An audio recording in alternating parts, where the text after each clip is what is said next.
ਮੈਨੂੰ ਤਾਨਾ ਦਿੱਤਾ ਗਿਆ ਕਿ ਬੱਚਿਆਂ ਨੂੰ ਲੈਪਟਾਪ ਰਿਸ਼ਵਤ ਦੇ ਤੌਰ ਉੱਤੇ ਦੇ ਰਿਹਾ ਵਾਂ। ਤਲਬਾ ਦੀ ਆਲਾ ਤਾਲੀਮ ਤੇ ਬਿਹਤਰੀ ਲਈ ਹਰ ਕੰਮ ਕਰ ਗੁਜ਼ਰਾਂਗਾ। ਵਜ਼ੀਰ ਆਜ਼ਮ ਦਾ ਨੌਜਵਾਨਾਂ ਦੇ ਆਲਮੀ ਦਿਨ ਉੱਤੇ ਤਕਰੀਬ ਨਾਲ ਖਿਤਾਬ। ਵਜ਼ੀਰ ਆਜ਼ਮ ਨੇ ਪਹਿਲੀ यूथ एम्प्लॉयमेंट पॉलिसी का ऐलान कर दिया।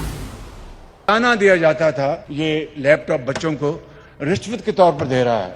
वाह वाह वाह। आज जिन बच्चों को लैपटॉप मिला है, आप अपने दिल पे हाथ रख कर कहें कि क्या आपको इस लैपटॉप ने एक जदीद जमाने में दाखिल नहीं किया? क्या इस लैपटॉप ने आपको घर में बैठकर इज्जत से रोजगार कमाने का मौका नहीं दिया?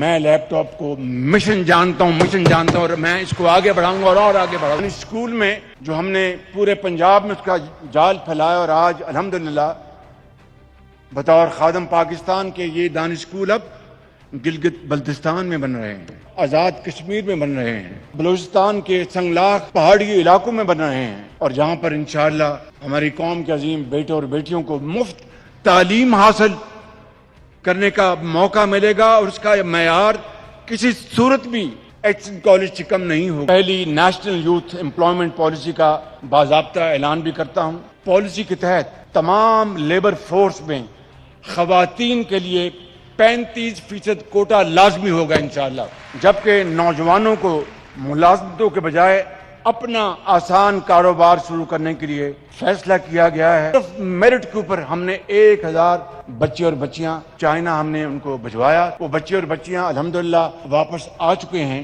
1000 बच्चे और बच्चियां इस साल मजीद सरकारी खर्चों के ऊपर IT और AI की तालीम के लिए चाइना हम भिजवाएंगे ताकि आप कौम के अजीम सरमाया